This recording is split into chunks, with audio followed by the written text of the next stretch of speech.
بسم اللہ الرحمن الرحیم۔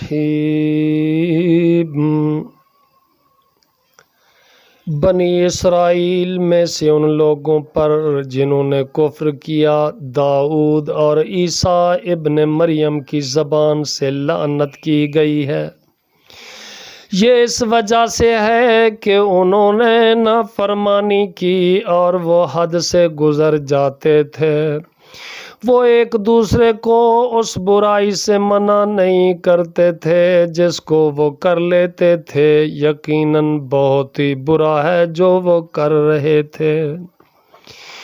آپ ان میں سے اکثر کو دیکھتے ہیں جو ان لوگوں کو دوست بناتے ہیں جنہوں نے کفر کیا، یقیناً بہت ہی برا ہے جو انہوں نے اپنی جانوں کے لیے آگے بھیجا کہ ان پر اللہ تعالی سخت ناراض ہوا ہے اور وہ عذاب میں ہمیشہ رہنے والے ہیں۔ اور اگر وہ اللہ تعالی پر اور نبی پر اور اس پر ایمان رکھتے ہوتے جو ان کی جانب نازل کیا گیا تو وہ انہیں دوست نہ بناتے، لیکن ان میں سے اکثر نافرمان ہیں۔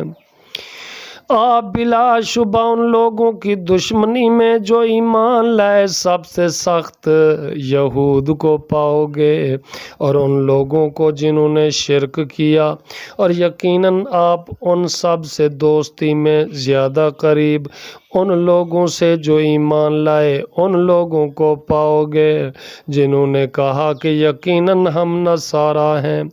اس کی وجہ یہ ہے کہ یقیناً ان میں علماء اور راہب ہیں اور بلا شبہ وہ تکبر نہیں کرتے۔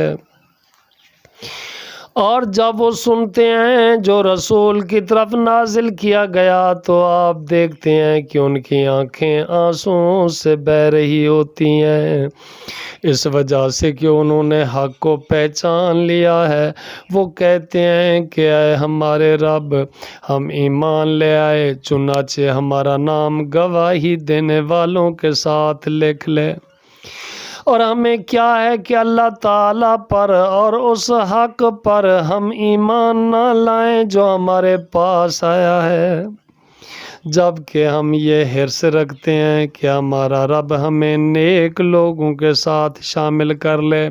سو اللہ تعالیٰ انہیں اس بات کے بدلے میں جو انہوں نے کہا ایسے باغات دے گا جن کے نیچے نہریں بہتی ہیں، ان میں وہ ہمیشہ رہنے والے ہیں، اور یہ نیک عمل کرنے والوں کی جزا ہے۔